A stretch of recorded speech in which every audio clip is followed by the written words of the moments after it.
como eu disse antes, a gente vai discutir um pouquinho, antes de tratar dos próximos assuntos, esse clima no Congresso. Porque o fim de semana foi marcado, né, Carol, por muitos protestos, manchetes nos jornais, editoriais dos principais jornais. Ontem, reportagem extensa também no Fantástico a respeito. Enfim, uma mobilização grande da imprensa, da sociedade. Parecia que ia haver um recuo no Congresso, mas essas declarações do deputado Sóstenes deixam claro que ele não está tão disposto assim a recuar, né? Ele ganhou uma notoriedade com esse tema, que fala para os seus ali, para a sua base, né, evangélica, mais radicalizada, e não parece disposto a recuar, não. Pois é, no final de semana havia algum tipo de sinalização de que poderia haver um recuo, pelo menos até passar as eleições, né? Mas agora o deputado Sóstenes fala, inclusive, em votar o Estatuto do Nascituro, que é ainda mais radical, se não for votado esse projeto de lei. E hoje ele deu uma declaração bizarra. Eu estava assistindo na hora o Estúdio I na Globo News, um debate entre ele e o pastor Henrique Vieira. E aí, indagado sobre esse tema, no caso das meninas menores de idade vítimas de estupro, ele disse que as meninas menores de idade, vítimas de estupro, que fizessem um aborto após a 22ª semana, poderiam cumprir medida socioeducativa. Olha o grau de crueldade. A menina é vítima de um estupro, não consegue fazer o aborto legal dentro das 22 semanas, que a gente sabe que é super comum, porque, né, muitas vezes são estupradas por parentes e a coisa demora e é difícil conseguir acesso.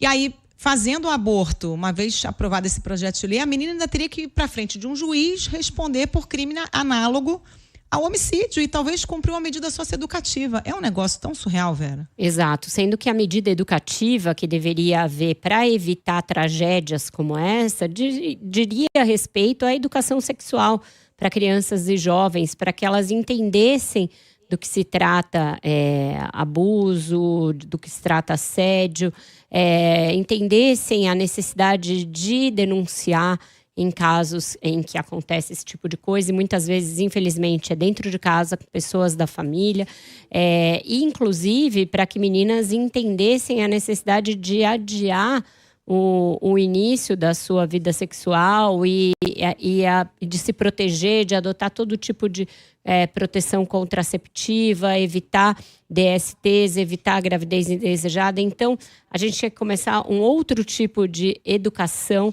e não essa crueldade que não tem sentido. Enfim, o projeto tecnicamente já foi destruído de todas as maneiras, ele não tem como se sustentar de pé, nem os conservadores que entendem de direitos, defendem uma proposta como essa, mas ainda está faltando a palavra do presidente da Câmara, Arthur Lira, que aprovou aquela urgência daquela maneira, depois se calou a respeito do assunto, não deu uma palavra. Na semana passada, em conversas de bastidores com algumas pessoas, chegou a ficar ofendido do fato de ser tão criticado pela medida, mas até agora não disse o que fará.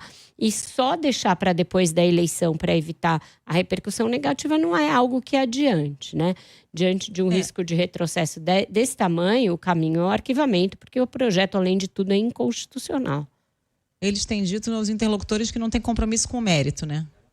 Do projeto. Já deram assim uma refreada. Não temos compromisso com o mérito, mas o mero fato desse projeto continuar tramitando é aquela ameaça constante, né? Depois da eleição, a gente não sabe, de uma hora para outra passa o projeto assim como passou a urgência, né? Exatamente. Você veja que o Senado, onde o Pacheco ameaçou mais disse que teria mais parcimônia, que um projeto desse nunca chegaria ao plenário, ele chegou ao plenário e de uma maneira bizarra, por meio de uma encenação feita lá no plenário para uma audiência pública para a qual só foi convocado um lado, ou seja, o lado do bolsonarismo ali, que é mais favorável a esse projeto, e com aquela encenação feita por uma contadora de histórias, algo grotesco, de péssimo gosto, reduzindo uma questão de saúde pública e de extrema gravidade a uma pantomima, que não é aceitável que isso seja feito no parlamento. E não adianta o presidente do Senado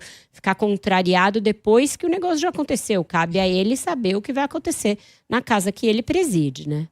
Mas foi bola nas costas? Ele não fica sabendo de um negócio desse? É estranho Essas também, sessões de audiência pública ninguém dá muita bola, mas sendo um tema desse, sensível, ele deveria ter olhado mais de perto. Ainda mais porque na semana passada ele foi firme em dizer que o projeto não avançaria no Senado e, no entanto, foram 7 horas transmitidas pela TV Senado de uma discussão totalmente enviesada, sem ouvir especialistas e só de um lado, né?